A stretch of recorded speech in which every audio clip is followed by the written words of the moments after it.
आइए शुरू करते हैं न्यूज पथ पर सफर। सबसे पहले आपको दिखाते हैं ऐसी तस्वीरें जिनका जिक्र सरे रहा है। ये तस्वीरें सुर्खियों में भी है और सोशल मीडिया पर भी है। इनसे आपका बाखबर होना बेहद जरूरी है क्योंकि चौराहे पर इन्हीं की चर्चा है।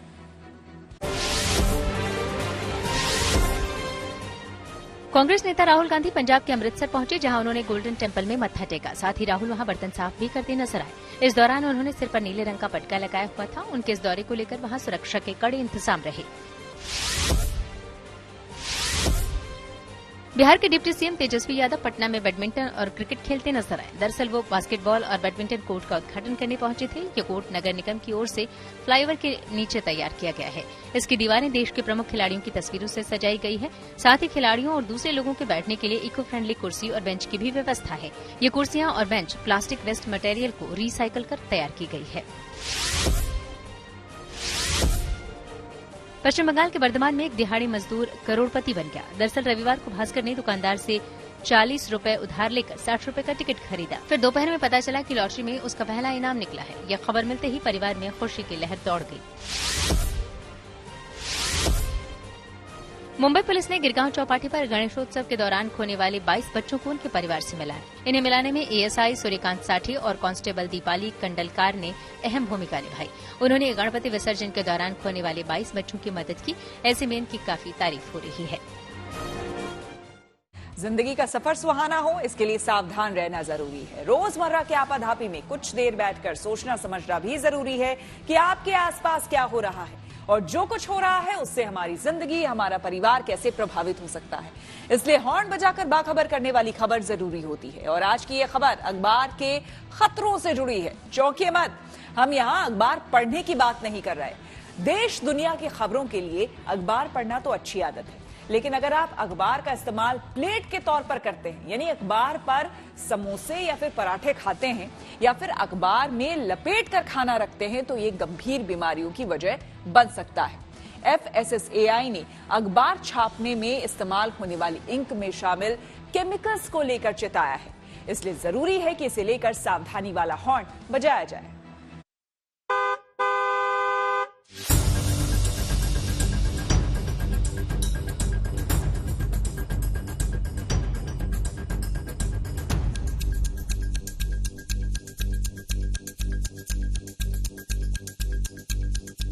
बड़े काम की चीज है ये अखबार। उनके लिए तो बहुत जरूरी है जो देश और दुनिया की खबरों से वाकिफ होना चाहते हैं। लेकिन बात पढ़ने की नहीं है। अखबार का असली इस्तेमाल तो गर्म पुड़िया, पराठे, कुलचे, समोसे या पकौड़े खाने में होता है। देश में कहीं चले जाइए, सड़क किनारे की रेहड़ियों पर या छोटी दुकानों में हर जगह अखबार खाने की प्लेट बन जाता है। दुकानदार को भी सहूलियत है, खाने वालों को भी फर्क नहीं पड़ता। हालांकि ऐसी तस्वीर सिर्फ मार्केट में नजर नहीं आती। कई लोग अखबार में रोटियां लपेटकर काम पर जाते हैं, तो कुछ लोग सफर के दौरान अखबार पर ही खाना खा लेते हैं। यानी अगले दिन खबरें भले ही बासी हो जाएं, अखबार बेकार नहीं होता, लोगों को खाना खिलाने के काम आता है। लेकिन क्या आपने सोचा है कि अखबार की ये उपयोगिता कितनी खतरनाक हो सकती है? क्या आपने सोचा है कि आप जिसे फकत कागज समझ रहे हैं, उस पर स्याही से खबर छपी हुई है और इस स्याही में कई केमिकल्स हैं जो आपकी सेहत के लिए ठीक नहीं, बल्कि ये स्याही कैंसर जैसी बीमारी की वजह भी बन सकती है।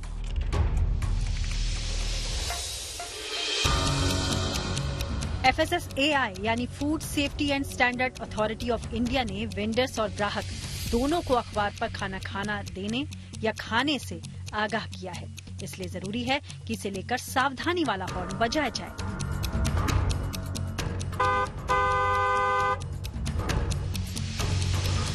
सबसे पहले आपको बताते हैं कि FSSAI ने खाने के लिए अखबार के इस्तेमाल को लेकर क्या निर्देश दिए हैं। इसके मुताबिक खाने की चीजों को अखबार में पैक करने, परोसने या फिर स्टोर करने से सेहत को कई गंभीर नुकसान हो सकते हैं, क्योंकि अखबारों को छापने में इस्तेमाल की जाने वाली स्याही में कई सारे खतरनाक केमिकल्स मौजूद होते हैं, जो खाने के साथ साथ हमारे शरीर के अंदर जाकर कई गंभीर रोग पैदा कर सकते हैं।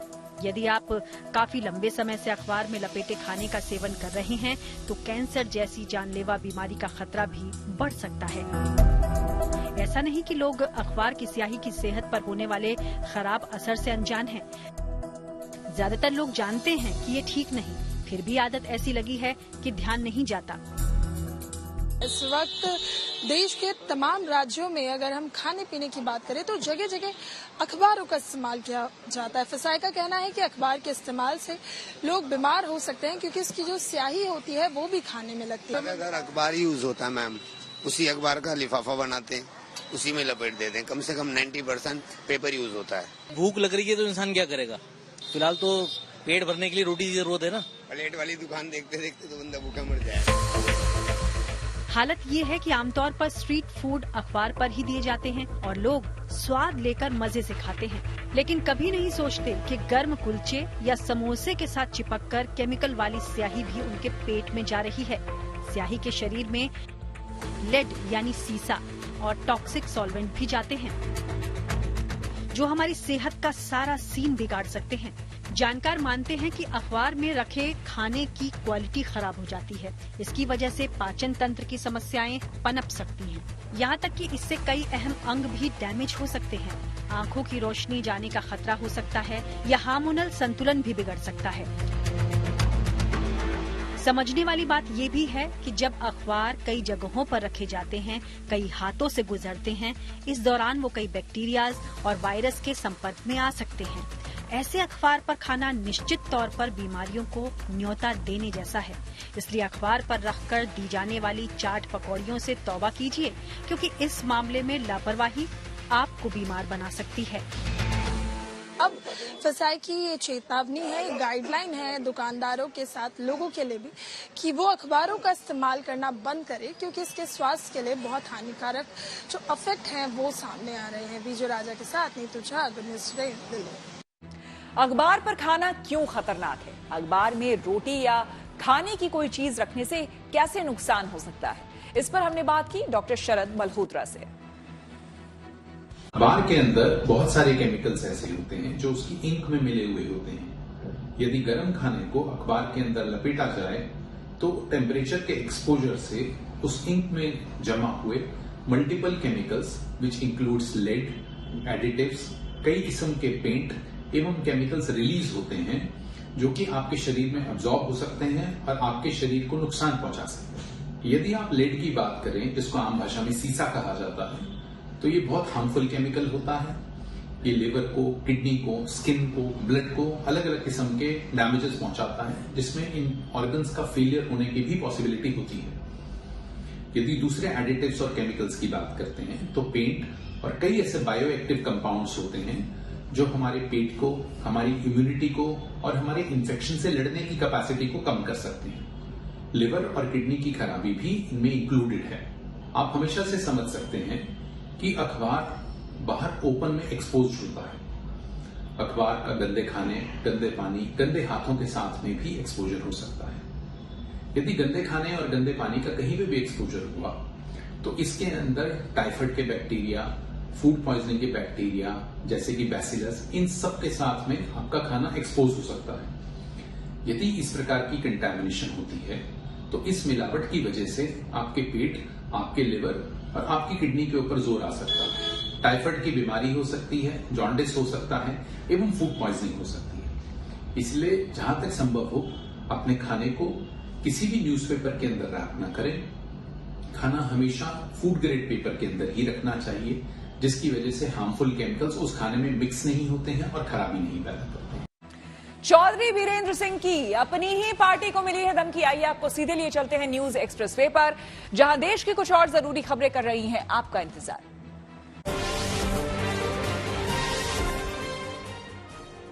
विधानसभा चुनाव की तैयारियों के बीच प्रधानमंत्री मोदी ने राजस्थान और मध्य प्रदेश का दौरा किया।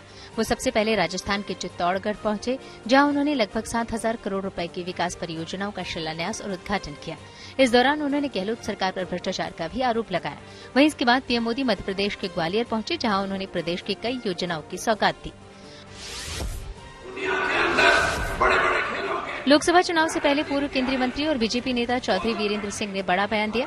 दरअसल उन्होंने हरियाणा के जिंद में एक बड़ी रैली की, जिसमें उन्होंने धमकी भरे अंदाज में कहा कि अगर बीजेपी और जेजेपी में गठबंधन जारी रहा तो वो बीजेपी छोड़ देंगे। JJP deputy CM Dushyant Chautala की पार्टी है। ओडिशा के सीएम नवीन पटनायक का भुवनेश्वर में एक कार्यक्रम के दौरान गुस्सा होने का एक वीडियो सोशल मीडिया पर वायरल हो गया। इसमें पटनायक वहां मौजूद लोगों को पार्टी का झंडा और बैच हटाने का इशारे करते नजर आए। ये बैच उनके कुर्ते पर लगाया जा रहा था। नवीन पटनायक इस कार्यक्रम के जरिए अपनी पार्टी बीजू जनता दल की जनसंपर्क पदयात्रा को हरी झंडी दिखाने के लिए पहुंचे थे। राजस्थान के चित्तौड़गढ़ में एक रेल हादसे की बड़ी साजिश नाकाम कर दी गई। दरअसल वहां वंदे भारत एक्सप्रेस के गुजरने से पहले पटरी पर कुछ पत्थर और लोहे के सरिये लगा दिए गए थे, लेकिन गनीमत ये रही कि ट्रेन के लोको पायलट को इसकी भनक लग गई और उसने सही वक्त पर ट्रेन को रोक दिया। इसके बाद इसकी सूचना जीआरपी को दी गई। ये वंदे भारत ट्रेन उदयपुर से जयपुर के बीच चलती है। दिल्ली पुलिस की स्पेशल सेल ने 3 आतंकियों को गिरफ्तार करने का दावा किया। इसमें एक वो आतंकी शहनवाज भी शामिल है जिस पर एनआईए ने 3 लाख रुपए का इनाम रखा था। बताया जा रहा है कि ये तीनों इंजीनियर थे और कुछ बड़े हमले की साजिश रच रहे थे। फिलहाल इन सभी को पुलिस ने 7 दिनों के रिमांड पर ले लिया है। दावा है कि गुजरात के सूरत में एक 13 साल के बच्चे की जान समंदर में गणपति की मूर्ति से बच गई। दरअसल गणेश विसर्जन के दूसरे दिन यानी 29 सितंबर को लखन और उसका परिवार डुमस बीच पर घूमने गया था। इसी दौरान नहाते समय लखन समंदर की लहरों की चपेट में आ गया। फिर उसे ढूंढने की कोशिश की। अगले दिन भी परिवार बीच पर पहुंचकर बच्चे को ढूंढता रहा। फिर परिवार ने आस छोड़ दी। इसी बीच परिवार को बच्चे के जिंदा होने की सूचना मिली। कहा जा रहा है कि ये बच्चा समंदर में गणपति की मूर्ति के सहारे उसमें बैठकर कई घंटे तैरता रहा। फिर मछुआरों की नजर उस पर पड़ी तो उसे उन्होंने अपनी नाव पर बिठा लिया और पुलिस को सूचना देकर अस्पताल में भर्ती करवाया। इस तरह चमत्कार से ये बच्चा बच गया। मेडिसिन के क्षेत्र में इस साल के नोबेल पुरस्कारों का ऐलान कर दिया गया। ये पुरस्कार वैज्ञानिक कैटालिन कारिको और डू विसमैन को मिलेगा। उन्हें कोविड-19 के खिलाफ कारगर टीके के विकास से जुड़ी खोज के लिए दिया गया। कैटलिन कारिको एक हंगेरियन अमेरिकी बायोकेमिस्ट हैं, जबकि विसमैन एक अमेरिकी वैज्ञानिक हैं। खबरों के एक्सप्रेसवे से आगे रुक करते हैं सियासी ढाबे का, जहां आज की सबसे दिलचस्प खबर मौजूद है। बिहार में जाति जनगणना के आंकड़े आते ही सियासी तापमान बढ़ गया है। इस जनगणना में सामने आया है कि पिछड़ी जातियों की आबादी 63% है। अब नीतीश और तेजस्वी इसी आधार पर पिछड़ी जातियों के विकास को एजेंडा बना रहे हैं। जाहिर है इसका कनेक्शन लोकसभा चुनाव से है। सवाल है कि ओबीसी की बात करने वाले अपनी राजनीति को परिवार से आगे निकालेंगे क्या? कुछ नयापन तो नहीं है। जो अनुमान था वही अनुमान है। कर्पूरी ठाकुर और वीपी सिंह के बाद पिछड़ों और अति पिछड़ों के सर्वाधिक लोकप्रिय नेता के रूप में आज नीतीश कुमार उभरे हैं। गरीबों में भरम फैलाने के सिवा कुछ नहीं है। तो हम लोग तो चाहते हैं कि प्रधानमंत्री जी और भाजपा के लोग जो हैं पूरे देश में जो है जातीय जनगणना जो है कराना चाहिए। बिहार में सरकार गदगद है। सरकार चलाने वाली दोनों पार्टियां गदगद हैं, क्योंकि राज्य में जाति जनगणना के आंकड़े आ गए। सीधे शब्दों में कहा जाए तो सरकारी तौर पर पता चल गया कि बिहार में यादव कितने हैं और कुर्मी कितने, ब्राह्मण कितने हैं और राजपूत कितने। लेकिन सियासी तौर पर ये बात ज्यादा मायने रखती है कि करीब 63% आबादी पिछड़ों और अति पिछड़ों की है। 2024 के चुनाव में सारा दारोमदार इसी आंकड़े पर टिका है। हम लोगों का लड़ाई रहा है सामाजिक न्याय का और जो दौर है आर्थिक न्याय का। जो कमजोर लोग हैं उनको मुख्य धारा में लाने का। तो सरकार की यही कोशिश होगी, यही प्लानिंग होगी कि जो साइंटिफिक जो डेटा मिला है उसी हिसाब से हम कल्याणकारी योजनाएं, जो लोग गरीब हैं, जो जातियां गरीब हैं, हालांकि गरीबी हर जातियों में है, तो उनके लिए जो है विशेष योजना जो है हम लोग बना करके लोगों को लाभ पहुंचाने का काम करें। ये दलील शुरू से दी जा रही है कि जाति जनगणना के आधार पर पिछड़ी और दलित जातियों के विकास के लिए तस्वीर साफ हो जाएगी।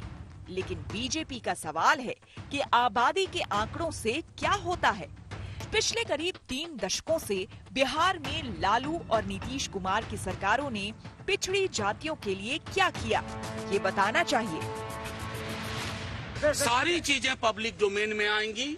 1931 के बाद पहली बार कहीं पर ये जनगणना हुई है, ये सर्वेक्षण हुआ है। इससे आपको हर व्यक्ति को, किसी को इससे आहत नहीं होना है। हर व्यक्ति के लिए जो नीति बनेगी ना, वो आबादी के अनुसार हिस्सेदारी भी तय हो। रिपोर्ट कार्ड देनी चाहिए थी कि 33 साल 18 साल नीतीश बाबू और 15 साल लालू यादव, ये दोनों ने मिलकर राज किया और गरीबों को क्या उद्धार किया, कितने लोगों को नौकरी दी, कितने लोगों की हालत सुधरी, ये रिपोर्ट कार्ड होनी चाहिए थी। अब ये रिपोर्ट कार्ड जातीय जनगणना का देकर के लोगों में भ्रम के सिवा और कुछ नहीं। अब यहाँ जातियों की जनगणना का चुनावी कनेक्शन समझना जरूरी है। जनगणना से साफ हो गया है कि बिहार में ओबीसी 27% और अति पिछड़ी जातियां 36% हैं। ओबीसी में शामिल यादव, कुर्मी और कोयरी जैसी जातियों की गोलबंदी लालू और नीतीश की पार्टी के साथ है, लेकिन मसला अति पिछड़ी जातियों के 36% वोट का है, जिस पर नीतीश कुमार की खास नजर है। हम लोग क्या करते हैं, कोई मतलब किसी चीज को कर रहे हैं, आप बोल रहे हैं तो में क्या कुछ हो रहा है। मुस्लिम हो कि हिंदू हो, किसी के लिए कोई काम हो रहा है। मुस्लिम के खिलाफ तो ही है, लेकिन हिंदू में कोई काम हो रहा है। आप जरा बताइए तो क्या काम किए हैं शेड्यूल कास्ट, क्या काम किए शेड्यूल ट्राइब? अति पिछड़ा को अभी भी मान्यता दिए हैं पूरे देश में, बोलिए पिछड़ा ही न है, अति पिछड़ा तो बिहार में है। तो इसीलिए ये सब उनको क्या आइडिया है, कोई आइडिया है? जानकार मानते हैं कि बीजेपी की रणनीति भी चुनाव में अति पिछड़ी जातियों को अपने पाले में लाने की है, लेकिन नीतीश अब जाति जनगणना को अपनी उपलब्धि बताते हुए बड़ा दांव खेल सकते हैं। उनकी पार्टी संकेत दे रही है कि पिछड़ों के नेता के तौर पर वो विपक्ष का चेहरा बनने की कोशिश भी कर सकते हैं। कर्पूरी ठाकुर और वीपी सिंह के बाद पिछड़ों और अति पिछड़ों के सर्वाधिक लोकप्रिय नेता के रूप में आज नीतीश कुमार उभरे हैं, जिन्होंने कई सौ वर्षों की गुलामी को तोड़ करके जातिगत जनगणना जनता के सामने रखी है। हम आज के दिन नीतीश कुमार को सैल्यूट करते हैं और चाहते हैं कि पूरे देश में घूम घूम करके वो जनता को आंदोलित करें, ताकि हर राज्य को जातिगत जनगणना करानी पड़े, और ये अगले चुनाव के लिए एजेंडा भी तय हो गया। महिला आरक्षण बिल के संसद में आने के साथ ही विपक्ष ने पिछड़ी जातियों को मुद्दा बना रखा है। कांग्रेस भी इसी पिच पर खेल रही है और इंडिया गठबंधन के दूसरे दल भी। हालांकि बीजेपी खुद को ओबीसी का बड़ा पैरोकार बता रही है, लेकिन कम से कम बिहार में पिछड़ी जातियों को लेकर पेच फंसा हुआ है। तो हम लोगों ने इसमें समर्थन देकर इसको पास कराया था। आज जो जातीय सर्वेक्षण आए हैं, इसका अध्ययन करेगी भारतीय जनता पार्टी, किस मैकेनिज्म से इसको किया गया, और उसके बाद जरूर अपना बयान। जातीय जनगणना किया तो ये तय हुआ था कि उसमें आर्थिक और सामाजिक तौर पर किसका उत्थान हुआ, किसका नहीं हुआ, इसको भी जारी करना चाहिए। माना जा रहा है कि बिहार में हुई ये जनगणना चुनाव में पिछड़ी और दलित जातियों के मुद्दे को बड़ा बना सकती है। कयास लगाए जा रहे हैं कि बीजेपी की हिंदुत्ववादी राजनीति की काट के लिए विपक्ष जातियों पर ज्यादा फोकस करेगा। Bureau report, good news today. और न्यूज पथ पर आगे है धन बाजार, जहां शेयर बाजार से लेकर कारोबार तक की सभी अहम खबरें होती हैं और इसका सीधा रिश्ता आपकी आमदनी आपकी जेब से होता है। तो तेज रफ्तार खबरों के बीच ये जरूरी खबरें छूट ना जाए, इसलिए आपको सीधे लिए चलते हैं धन बाजार। आरबीआई की मॉनेटरी पॉलिसी कमेटी की बैठक 4 से 6 अक्टूबर तक होगी और बैठक के आखिरी दिन 6 अक्टूबर को रेपो रेट को लेकर फैसले का ऐलान होगा। माना जा रहा है कि आरबीआई लगातार चौथी बार रेपो रेट में कोई बदलाव नहीं करेगा, यानी इंटरेस्ट रेट को जस का तस रखा जा सकता है, क्योंकि खुदरा महंगाई दर अभी भी हाई बना हुआ है। इससे पहले आरबीआई ने आखिरी बार इसी साल फरवरी में रेपो रेट को बढ़ाकर 6.5% किया था और तब से इसमें कोई बदलाव नहीं किया गया है। फेस्टिव सीजन में कारों की बिक्री में तेजी आई है। एक आंकड़े के मुताबिक मारुति सुजुकी ने पिछले महीने 1,81,000 कारें बेची हैं, जिसमें से 1,58,832 कारें डोमेस्टिक मार्केट में और 22,511 कारें एक्सपोर्ट की हैं। वहीं टोयोटा की बिक्री भी सालाना आधार पर 53% बढ़ी है। इसके अलावा हुंडई मोटर की सेल्स में 13% और महिंद्रा एंड महिंद्रा की बिक्री में 20% की बढ़ोतरी दर्ज की गई है। टाटा मोटर्स के स्वामित्व वाली जगुआर लैंड रोवर भारत में 8 इलेक्ट्रिक व्हीकल लॉन्च करेगी। कंपनी ने इसके लिए 2030 तक का लक्ष्य तय किया है। कंपनी के एक वरिष्ठ अधिकारी के मुताबिक कंपनी रेंज रोवर ईवी के लिए अगले साल से ऑर्डर लेना शुरू कर देगी, जिसकी डिलीवरी 2025 में शुरू होगी। उनके मुताबिक कंपनी इस दशक के अंत तक भारत में कम से कम 8 बैटरी वाली ईवी पेश करने की योजना बना रही है। फिलहाल जगुआर लैंड रोवर देश में एक ईवी जगुआर आई-पेस बेचती है। अदानी एनर्जी सॉल्यूशंस ने खारघर विक्रोली पारेषण लाइन चालू कर दी है। इससे मुंबई शहर को अब 1000 मेगावाट अतिरिक्त बिजली की आपूर्ति होगी। और अब रुक करते हैं प्रगति मार्ग का, जहां ऐसी खबरें हैं जो कि देश की तरक्की, प्रगति और लोगों की काबिलियत दिखाती है। प्रधानमंत्री नरेंद्र मोदी को मिले तोहफों की नीलामी एक बार फिर शुरू हो गई है। ये प्रधानमंत्री मोदी के तोहफों के ई ऑक्शन का 5वां एडिशन है। इनमें कुल 912 उपहारों को रखा गया है। ये वो उपहार हैं जो पिछले 1 साल में प्रधानमंत्री को देश विदेश में मिले हैं।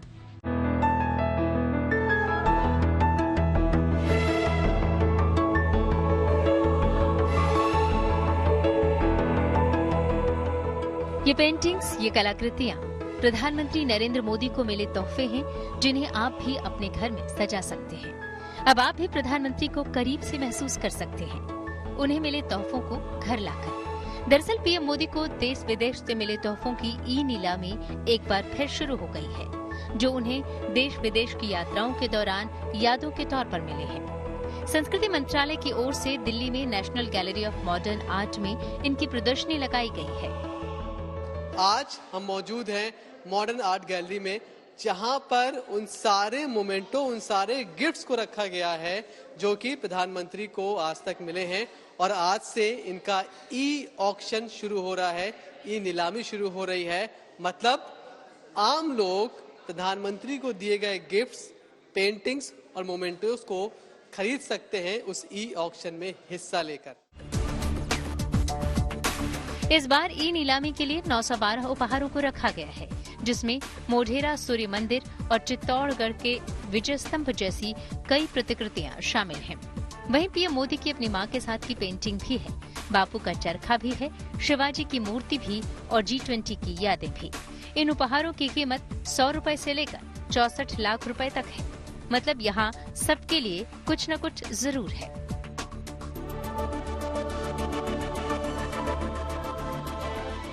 ये मोमेंटो है जो कि digital print of idol of goddess Kali, Kalighat temple में ये प्रधानमंत्री को दिया गया था और इसकी कीमत यहाँ पर सिर्फ 100 रुपए रखी गई है। मतलब शुरुआती कीमत ये 100 रुपए है। जब आप ई ऑक्शन की प्रक्रिया में भाग लेंगे तो शायद बोली लगते लगते इसकी भी कीमत हजारों में या फिर लाखों में पहुंच सकती है। ये 5वीं बार है जब प्रधानमंत्री को मिले तोहफों को नीलामी के लिए रखा गया है और अब तक 7000 से ज्यादा कलाकृतियों को नीलामी के लिए रखा जा चुका है। सब कलाकृतियां हैं जिसमें टेक्सटाइल्स, कपड़े, वस्त्र भी हैं, पेंटिंग्स भी हैं, स्कल्पचर्स भी हैं, मूर्तियां भी हैं, कई तरीके की कलाकृतियां। तो पेंटिंग खाली है ऐसा नहीं है, और हर एक अलग अलग तरीके से बनाई गई चीजें हैं। तो उसके चलते एग्जैक्ट पेंटिंग्स कहना कठिन होगा, लेकिन 7000 से ऊपर कलाकृतियां जो हैं अब तक पिछले 5 एडिशंस के अंदर हम लोग ई ऑक्शन के माध्यम से दे चुके हैं। और ये भारत सरकार का एक प्रमुख स्कीम है जिसके तहत ये कार्य किया जा रहा है। ये ई नीलामी 31 अक्टूबर तक चलेगी और प्रधानमंत्री के तोहफों के ऑक्शन से मिले पैसे का इस्तेमाल नमामि गंगे प्रोजेक्ट में होगा। हालांकि गुजरात के मुख्यमंत्री रहते हुए भी पीएम मोदी अपने तोहफों की नीलामी करते रहे हैं। फर्क ये है कि तब जो पैसे मिलते थे उनका इस्तेमाल बेटी बचाओ बेटी पढ़ाओ मुहिम के लिए होता था। बहुत खास मौका, और सबसे अच्छी बात कि यहाँ पर 100 रुपए से लेकर 68 लाख तक का आइटम है। यानी कि ऐसा नहीं है कि जो लोग गरीब हैं या जो मिडिल क्लास है उनके हिस्से कुछ नहीं आएगा, लेकिन उसके लिए उन्हें ऑक्शन में हिस्सा तो लेना ही पड़ेगा।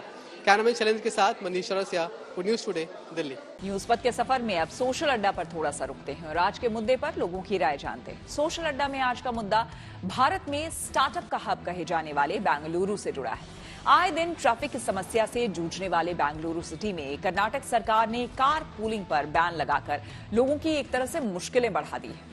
दरअसल बेंगलुरु में ट्रैफिक की समस्या से निजात पाने के लिए बड़ी संख्या में लोग कार पूलिंग एप्स का इस्तेमाल करते हैं, लेकिन सरकार ने कानून का हवाला देते हुए BlaBlaCar, Quick Ride share, commute easy और कार पूल अड्डा जैसे कार पूलिंग एप्स पर बैन लगा दिया है। इन कार पूलिंग एप्स के जरिए 2-4 लोग एक ही प्राइवेट गाड़ी के जरिए अपने ऑफिस जाया करते थे। कार पूलिंग से सड़कों पर न सिर्फ गाड़ियों की संख्या कम हो जाती थी, बल्कि लोगों का पैसा भी बचता था। लेकिन कर्नाटक सरकार ने टैक्सी यूनियन की तरफ से दी गई शिकायत के बाद कार पूलिंग को अवैध करार दिया। टैक्सी यूनियन ने इसके विरोध में बंद बुलाकर ये शिकायत की थी कि कार पूलिंग की वजह से उनकी कमाई पर बहुत असर पड़ रहा है। इस शिकायत पर एक्शन लेते हुए राज्य सरकार ने सफेद नंबर प्लेट वाली प्राइवेट गाड़ियों को कमर्शियल गाड़ियों की तरह इस्तेमाल करने पर रोक लगा दी। सरकार ने चेतावनी दी है कि अगर इसका उल्लंघन हुआ तो 5,000 से 10,000 रुपए तक का जुर्माना लग सकता है। इसके साथ ही गाड़ी का रजिस्ट्रेशन 6 महीनों तक के लिए रद्द किया जा सकता है। कार पोलिंग एप्स पर बैन लगने से लगभग 1 करोड़ 10 लाख की आबादी वाले बेंगलुरु शहर पर बड़ा असर देखने को मिल सकता है। अनुमान है कि बेंगलुरु में लोगों के पास सब तरह की लगभग 1 करोड़ 25 लाख गाड़ियां हैं, यानी कि हर एक आदमी के पास एक से अधिक गाड़ियां हैं। और यही वजह है कि सरकार के इस फैसले से बेंगलुरु शहर के लोग नाराज दिख रहे हैं। ट्रैफिक की समस्या का समाधान ढूंढने वाले कार पूलिंग एप्स पर बैन लगाने के मुद्दे पर हमने कुछ लोगों से बात की और उनकी राय जानी। को लगता है डेफिनेटली कार पूलिंग सही है, ट्रैफिक कम होगा एंड ऑब्वियसली फ्यूल कम वगैरह कम वेस्ट होता है, ऑल ऑफ दैट डेफिनेटली सही। इससे मतलब ट्रैफिक वगैरह कम होगा, पोल्यूशन वगैरह कम होगा एंड फॉसिल फ्यूल्स का यूसेज ऑफ कोर्स रिड्यूस हो जाएगा। Car pooling is good in one way that when you want to go somewhere travel it is easy to take car pooling. In the same way, it has a safety concerns, right? Sometimes girl cannot have a safety on the driver, whatever he thinks. I obviously think it is a good idea. I think there are certain apps also which are helping it, right?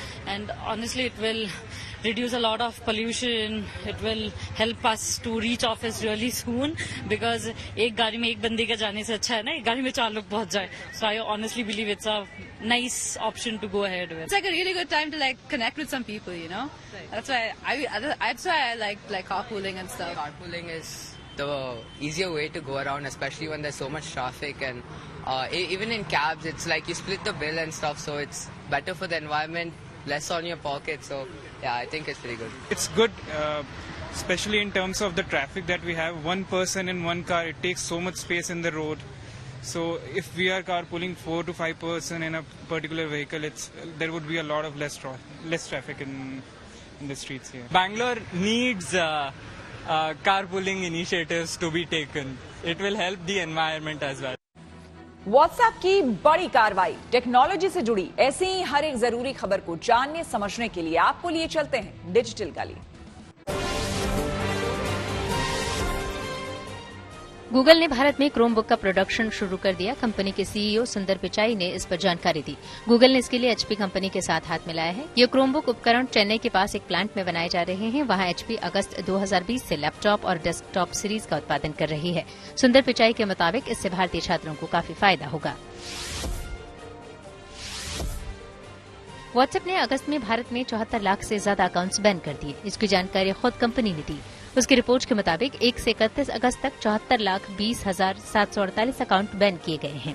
यह कार्रवाई IT नियमों के उल्लंघन पर की गई। Samsung ने अपने यूजर्स को एक और तोहफा दिया। सैमसंग गैलेक्सी F34 5G नए रंग में लॉन्च हो गया। इसे ऑर्किड वॉयलेट कलर में लॉन्च किया गया। इससे पहले कंपनी ने इस स्मार्टफोन को 2 रंगों में पिछले महीने पेश किया था। कनाडा के पीएम पर एलन मस्क ने उठाए हैं सवाल। आइए सीधे आपको लिए चलते हैं न्यूज एक्सप्रेसवे पर, जहां विदेश से जुड़ी कुछ और जरूरी खबरें कर रही हैं आपका इंतजार।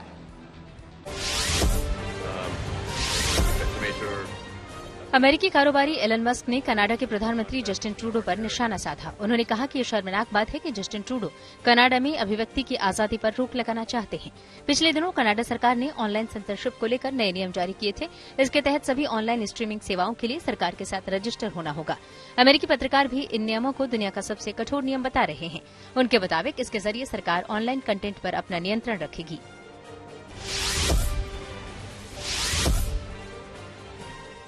अमेरिका के पूर्व राष्ट्रपति डोनाल्ड ट्रंप ने आयोवा इलाके में एक रैली की। इस दौरान उन्होंने राष्ट्रपति जो बाइडेन पर निशाना साधा और कहा कि वो राष्ट्रपति चुनाव में उनके साथ मुकाबला नहीं करना चाहते। एक तरह से ट्रंप ने ये कहने की कोशिश की कि बाइडेन या डेमोक्रेटिक पार्टी के नेता उनसे डर रहे हैं। अमेरिका में लॉस एंजेलिस की मेयर कैरेन बैस ने वहां भारतीय राजदूत तरणजीत सिंह संधू को एक खत लिखा, जिसमें उन्होंने लॉस एंजेलिस में भी भारतीय कॉन्सुलेट यानी वाणिज्य दूतावास खोलने की मांग की। फिलहाल अमेरिका में भारत के 5 वाणिज्य दूतावास हैं, जो कि New York, San Francisco, Chicago, Houston और अटलांटा में हैं। मेयर कैरन के मुताबिक अगर ऐसा होता है तो ये पर्यटन और दोनों देशों के संबंधों के लिहाज से और अहम होगा।